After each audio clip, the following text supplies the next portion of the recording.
सबसे पहले जरा बड़ी खबर का रुख कर लेते हैं। उत्तर प्रदेश में मची हलचल के बाद अब उत्तराखंड में भी हलचल तेज होती नजर आ रही है। हरक सिंह रावत जो कि बगावी तेवर लगातार अपनाए हुए थे, पहले मेडिकल कॉलेज को लेकर बवाल था, उसके बाद अब टिकट को लेकर कहा गया कि कुछ बात नहीं बनी, जिसके बाद देर रात उनको पार्टी से बर्खास्त कर दिया गया।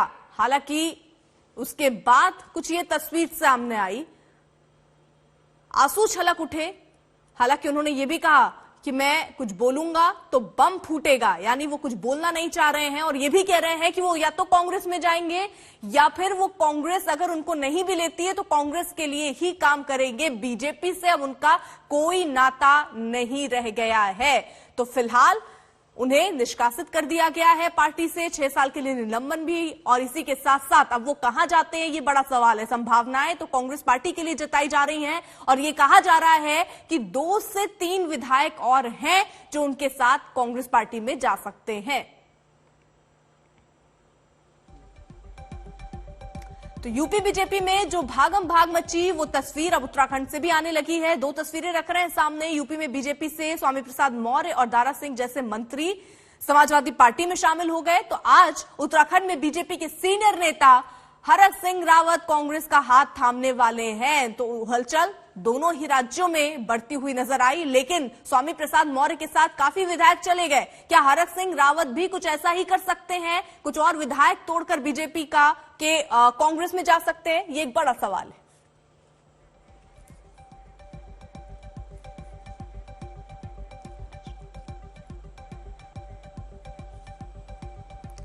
इस पूरे मामले पर हरीश रावत ने क्या कहा, हमारी सहयोगी ने बात की, सुनिए जरा।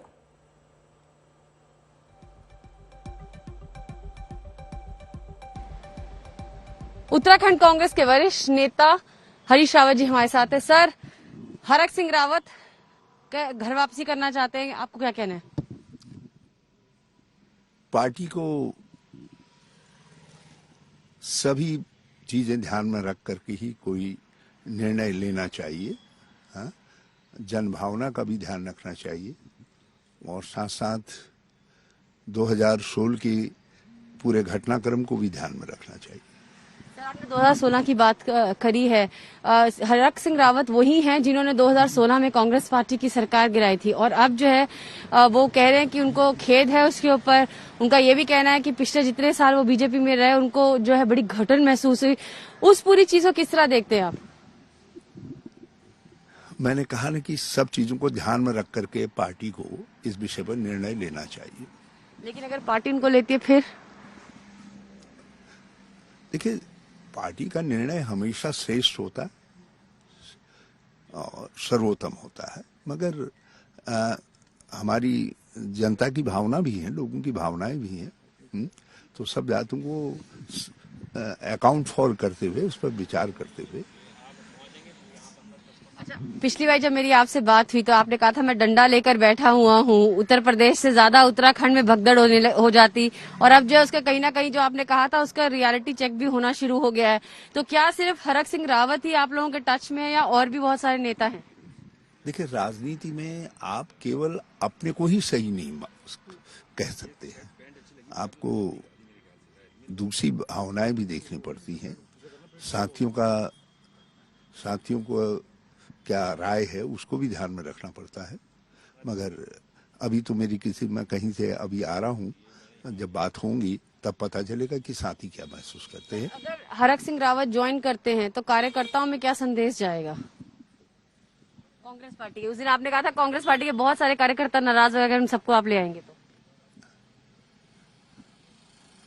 देखिए, हमारे कार्यकर्ताओं ने बड़ी मेहनत से, बड़े परिश्रम से कांग्रेस को इस स्थिति में पहुंचाया है कि आज कांग्रेस उत्तराखंड में सुनिश्चित जीत पर के कगार पर खड़ी दिखाई दे रही है। मैं इस समय इतना ही कहना चाहूंगा। पर क्या अगर वो आते हैं, माफी मांगते हैं, तो आप उनको ज्वाइन होने देंगे? क्या रहेगा आगे रणनीति? मैं अभी इस पर कुछ कहूंगा नहीं। कब तक जो है लिस्ट आ सकती है सर कैंडिडेट्स की? 1-2 दिन में जब कहें हम, सब तैयारियां हो गई हैं।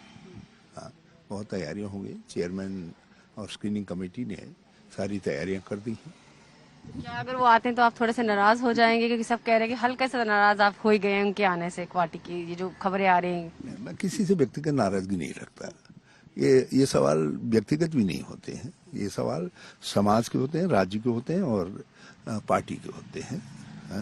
और कुछ सिद्धांत हैं जिन पर पार्टी को भी और व्यक्ति को भी खड़ा होना पड़ता है। मेरा आखिरी सवाल, हरक सिंह रावत ने कहा कि कांग्रेस पार्टी जो है वो उत्तराखंड में आ रही है, तो चाहे वो ज्वाइन करें चाहे ना करें, लेकिन वो कांग्रेस के लिए काम करेंगे।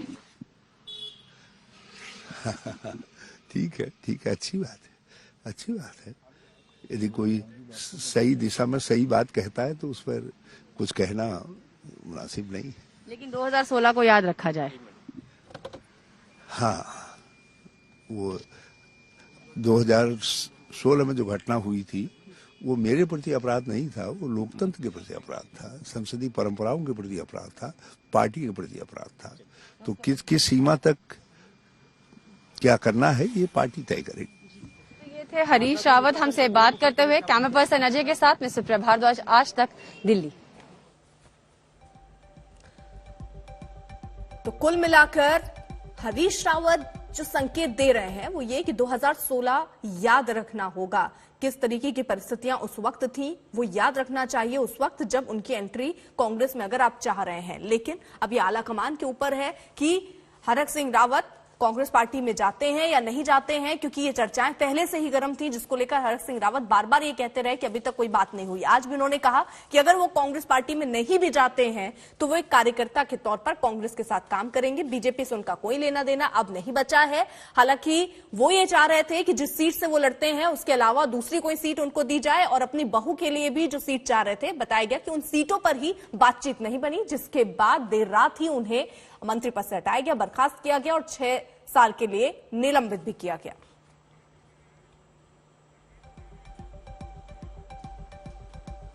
हरक सिंह रावत आज कांग्रेस में शामिल होने वाले हैं। उनसे आज तक संवाददाता सुप्रिया भारद्वाज ने एक्सक्लूसिव बात की है। भरी जिंदगी जी रहा था, लेकिन आज मुझे खुशी है कि मैं एक अच्छा काम उत्तराखंड के लिए कर पाऊंगा, और शायद ईश्वर ने, केदार बाबा ने, सिद्धवली बाबा ने मेरे माध्यम से कोई अच्छा लिखा रहा होगा।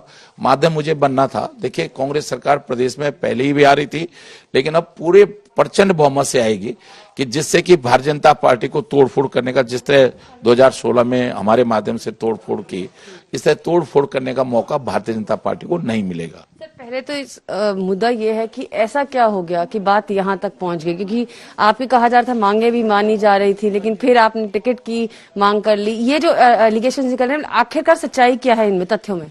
देखिए, अपने चेहरा छिपाने के लिए कोई कुछ भी कह सकता है। मैं सोचता हूँ कि भारतीय जनता पार्टी, आप देश को चला रहे हो, एक सोशल मीडिया पे फर्जी खबरों के आधार पर आप इतना बड़ा निर्णय कैसे ले सकते हो? जहां तक टिकट की बात है, प्रहलाद जोशी जी ने मुझसे कहा कि रावत जी क्या बातचीत है, तो मैंने कहा जी मैं अभी लेस्डोन गया था, और जिस तरह अनुकृति ने वहां 5-7 हजार महिलाएं थी, उस बिल्कुल जंगल एरिया में, और जिस तरह लोगों में उत्साह था, मुझे लग रहा है कि मुझे नहीं मालूम था कि हमारी बहू ने या इस लड़की ने इतना बड़ा जनता के बीच में अपनी पैठ बनाई है। तो मैंने कहा आप विचार कर लो, और मैंने कहा कह लें आप आज पहली बार आपने कहा है, तो मैं अमित शाह जी से, नड्डा जी से बातचीत करूंगा, और मैंने कहा जी मैं पार्टी के लिए काम करूंगा, आप मुझे जहां जिम्मेदारी देंगे मैं वहां काम करूंगा। मैं अब उस चीज को अपने चेहरा छिपाने के लिए, अपने गलत निर्णय को सही साबित करने के लिए मैं कह रहा हूं, ये कह रहे कि हम विकास की बात मानी, कौन सी मान ली? हमने सेंट्रल स्कूल दिया कोटद्वार, वायदा था 2017 में हमारा। रोजगार दिया आपने उत्तराखंड के लोगों को, वायदा था उत्तराखंड के लोगों से। महंगाई कम करी, स्वास्थ्य सुविधाएं बेहतर करी। अब आप कुछ भी कह दो, लेकिन मैं इस सबके बावजूद भी, घुटन भरी जिंदगी जीने के बावजूद भी भारतीय जनता पार्टी में था, क्योंकि मैंने अमित शाह जी से वायदा किया था कि मैं मर जाऊंगा लेकिन पार्टी नहीं छोड़ूंगा। लेकिन आज मुझे खुशी है कि मैंने अपना संकल्प भी मेरा आज पूरा हो गया, और उस घुटन भरी जिंदगी से मुझे निजात मिल गई। तो क्या आप कांग्रेस को ज्वाइन करेंगे? अब बातचीत करूंगा। अब तो फर्जी था, लेकिन अब मैं बातचीत करूंगा, और मैं सोचता हूं कि उत्तराखंड के लिए अच्छा होगा। और शायद कई बार जब भी मैं हमेशा एक बात मानता हूँ, बुराई में अच्छाई ढूंढता हूँ, और शायद जो भी आज हमें लग रहा होगा कि पता नहीं क्या हो गया, लेकिन ये उत्तराखंड के लिए अच्छा है। शायद पिछले 20 सालों में उत्तराखंड को जो ऊंचाई छूना चाहिए था, मैंने 25 अगस्त 1994 को उत्तर प्रदेश की विधानसभा में भाषण दिया था कि ये राज्य के पास इतनी संभावनाएं हैं, ये राज्य अगर इसको उचित नेतृत्व मिलेगा, उचित नियोजन होगा और प्राकृतिक संसाधनों का उचित विकास होगा, तो ये उत्तराखंड राज्य हिंदुस्तान का सबसे संपन्नशाली राज्य बन सकता है। ये जा रहा है कि आज आप जो है अपने साथ 2-3 और एमएलए के साथ लेके कांग्रेस ज्वाइन कर सकते हैं। मैं देखिए, मैं आज परिस्थितियां ऐसी हैं कि आज इन परिस्थितियों में, क्योंकि मैं एक एक एमएलए किससे जानता हूं और जिनको मैं ले आ सकता हूं, जो मेरे अभिन्न मित्र हैं, जो मेरी बात मान सकते हैं, मैं जानता हूं कि उनको कांग्रेस में लाने के बाद भी मैंने टिकट दिलाने में उनकी मदद भी कर दी, लेकिन वो चुनाव नहीं जीत सकते। अब देखिए, हरक सिंह रावत एपिसोड के बाद पहली बार मीडिया से बोले पुष्कर सिंह धामी। उन्होंने क्या कहा वो भी जरा सुनिए।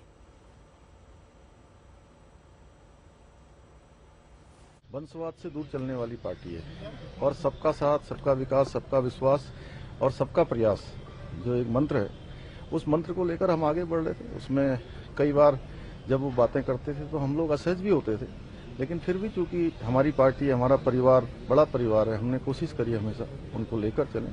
लेकिन यहाँ पर चूंकि स्थितियाँ ऐसी हो गई कि वो अपने समेत अपने परिवार के लिए और अन्य लोगों के लिए पार्टी पर दबाव कर रहे थे, तो इसलिए पार्टी ने निर्णय लिया। उत्तराखंड के नेता प्रतिपक्ष का इस मामले में क्या कहना है वो भी जरा सुनिए। देर रात जो गतिविधि हुई उसके बाद वो काफी ज्यादा उखड़े हुए नजर आ रहे हैं और कहीं ना कहीं ये भी दबी जबान में कह रहे हैं कि अगला जो पड़ाव उनका होगा वो कांग्रेस पार्टी होगा। कैसे देखते हैं इसे आप? नहीं, देखिए, भारतीय जनता पार्टी ने हरक सिंह जी को जो है मंत्रिपरिषद से बर्खास्त करने का निर्णय लिया, ये उनका अंदरूनी मामला है। लेकिन सरकार के इस निर्णय से हरक सिंह रावत जी आहत हैं और उन्होंने जो मीडिया को कहा है कि मैं अब जो है कांग्रेस को अपनी सेवा देने का काम करूंगा, अब उनकी कांग्रेस में वापसी के परिप्रेक्ष्य में जो है राष्ट्रीय नेतृत्व निर्णय लेगा और जो निर्णय राष्ट्रीय नेतृत्व लेगा हम सबको स्वीकार्य होगा। देखिए, जो हालात पैदा हुए हैं सिर्फ उत्तराखंड राज्य के अंदर नहीं भाजपा का सफाई होने जा रहा है। भारतीय जनता पार्टी के विरोध में पूरे देश के अंदर लोगों में आक्रोश है। ये सत्ता में बैठे हुए लोग जिस तरीके से देश की लोगों का शोषण करने का काम कर रहे हैं, उससे ये वानगी बनी है। तब चाहे आप पंजाब का जिक्र कर लीजिए, आप देख लीजिए प्रधानमंत्री जी जाते हैं और सिक्योरिटी के नाम पर उन्होंने पूरे देश के अंदर ये वातावरण बनाने का प्रयास किया कि मेरी जो है जो सिक्योरिटी है उसमें चूक हुई है। लेकिन वास्तविकता तो आपके सामने है।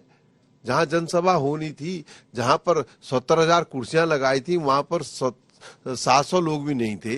तो ये उन्होंने कहा, तो ये विदाई चाहे उत्तराखंड हो, चाहे उत्तर प्रदेश हो, चाहे पंजाब हो, चाहे मणिपुर हो, चाहे गुजरात हो, इन राज्यों में होने जा रही है और 2024 में देश से जो है भाजपा का सुपड़ा साफ होने जा रहा है।